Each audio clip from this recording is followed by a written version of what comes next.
We live in a constantly changing world that can trigger different emotions for us depending on what we have experienced. What we experience, our worldview, and our belief in our ability to influence our circumstances. During challenging times, an emotion that may arise is fear.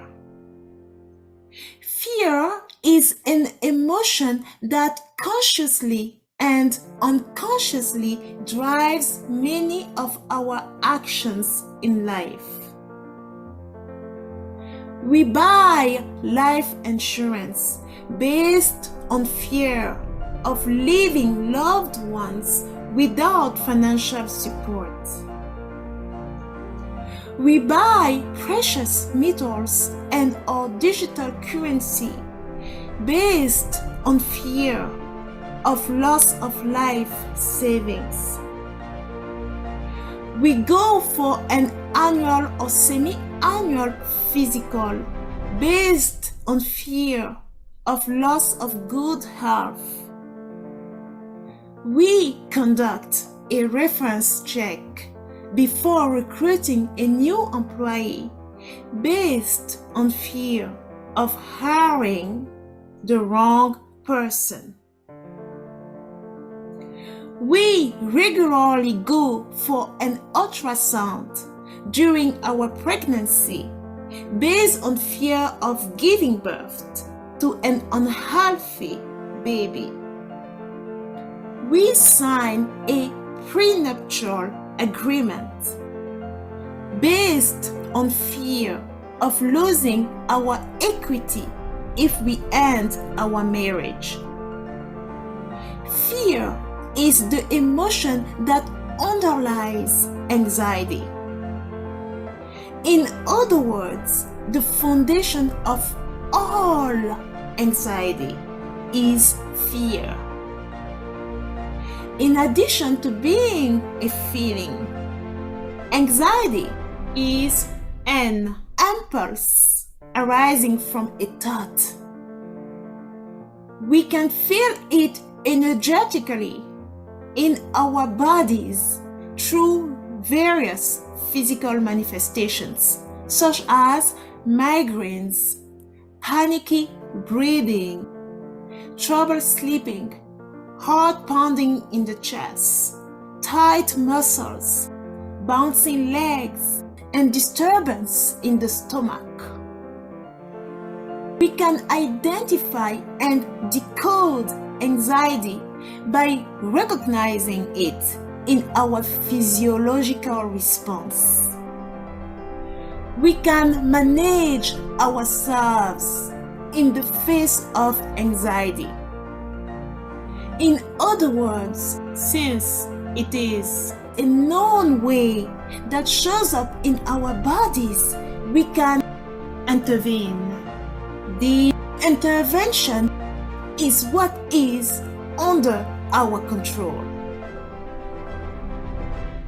None of us know with certainty what will happen tomorrow, or if what happened yesterday will happen again exactly in the same way in the future.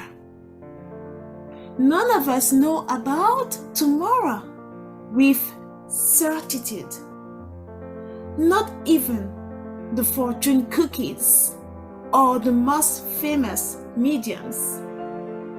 So, moving our intention from an uncertain future to the present moment allows us to let go of anxiety. There is a positive function to the feeling of anxiety in our lives. Anxiety arises to alert us to real life danger. For example, we can be walking along the road, unaware that something is rapidly moving toward us. we may suddenly feel anxious, which brings us to look around for the source of danger. When we allow our minds to entertain imaginary fears, anxiety no longer serves its positive purpose. For us to have a healthy emotional life, we must practice flowing throughout the range of emotions without remaining stuck.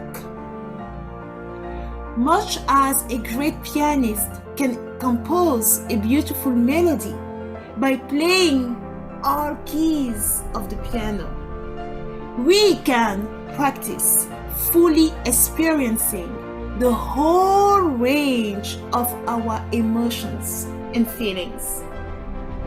So, what are ways that may help us stop engaging in fear? First, we must look at what is right now.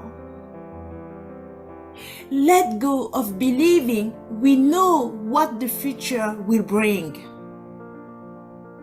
Proceed with optimism. For instance, if you have a basketball game to play in 3 days and your neck hurts, ask yourself this: what can I do right now to handle my painful neck? Second, we can stay present and problem solve challenges as they arise, rather than anxiously spinning on the problem. For instance, if you know from your past experiences that when there is no traffic, you need about an hour to move from place A to place B, and you are currently stuck in the middle of the traffic, and you want to go from place A to place B, you can turn your GPS on to get a sense about the length of your trip and notify in advance the person that you are supposed to meet at point B about your estimated time of arrival. After which, you can relax in your car, enjoying the present moment and being optimistic.